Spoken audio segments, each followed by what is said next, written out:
Последователей Иисуса можно назвать разными именами.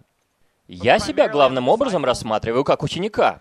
Я его сын, я его дитя. И вот я смотрю на моего папу, и я говорю ему, я не хочу просто повторять то, что ты говорил. Я хочу исполнять то, что ты говорил. Я хочу смотреть в глаза моему отцу и сказать, я повторю все, что ты сказал, но я исполню все, что ты повелел. Папа, я буду повторять те дела, которые ты делал. И вот с тем, как я наблюдаю за моим Господом, вот что я вижу.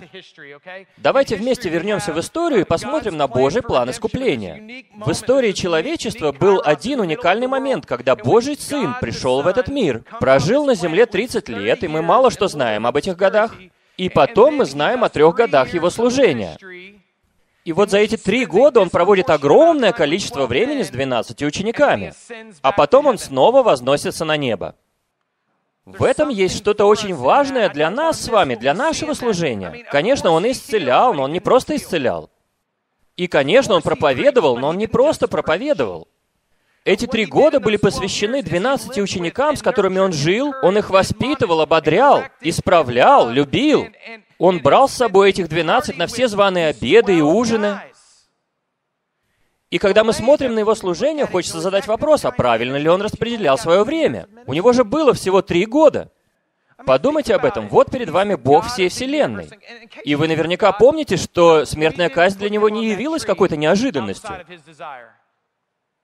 Когда Он умирает 3 года спустя, это не какая-то трагедия, которая прерывает служение Иисуса. Иисус целенаправленно идет по направлению к Голгофе. И мне нравится, как Он отвечает Ироду, который хотел Его убить, «Сейчас я еще не готов умереть, убьешь меня, когда я буду к этому готов». Поэтому Иисус знал, что у Него в запасе было еще 3 года. Вы никогда не задумывались, почему Он не остался на земле на 40 лет? Он мог бы проповедовать по всему миру, как Билли Грэм, и все люди узнали бы про Него.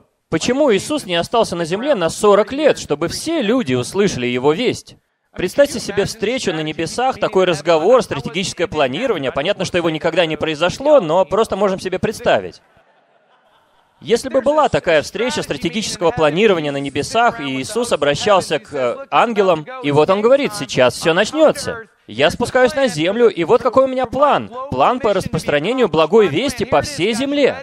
Я спущусь на землю и буду рожден как человек. Меня будет воспитывать девушка-подросток, и я буду жить с ней большую часть своей жизни. Целых 30 лет мы будем жить в малюсеньком городке, о котором мало кто знает. И потом, в течение 3 лет, я буду проповедовать Божье спасение людям, которые в процентном соотношении составляют меньше 1% от всего населения Земли.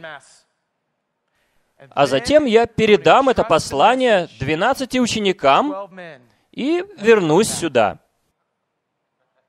Да уж. А какой у тебя запасной план, Иисус? У тебя есть план на случай неудачи? И вот что я хочу вам сказать, Церковь Божья.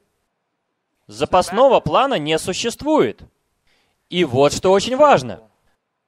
В запасном плане абсолютно нет нужды. Потому что наш Бог уже поименно знает каждого человека, который станет Его детем, из каждого языка, племени и народа. И Он не успокоится, пока каждый из них не придет к Нему. И Он сделает это именно таким способом, каким Он запланировал. Он посмотрел на своих 12 учеников и сказал, «Идите, и вы сделаете моими учениками все народы, и вы крестите их во имя Отца, Сына и Святого Духа, и вы научите их соблюдать все, что я вам повелел, и знайте, что я всегда с вами до конца времен». В этом заключается Его план, и другого плана у нас нету.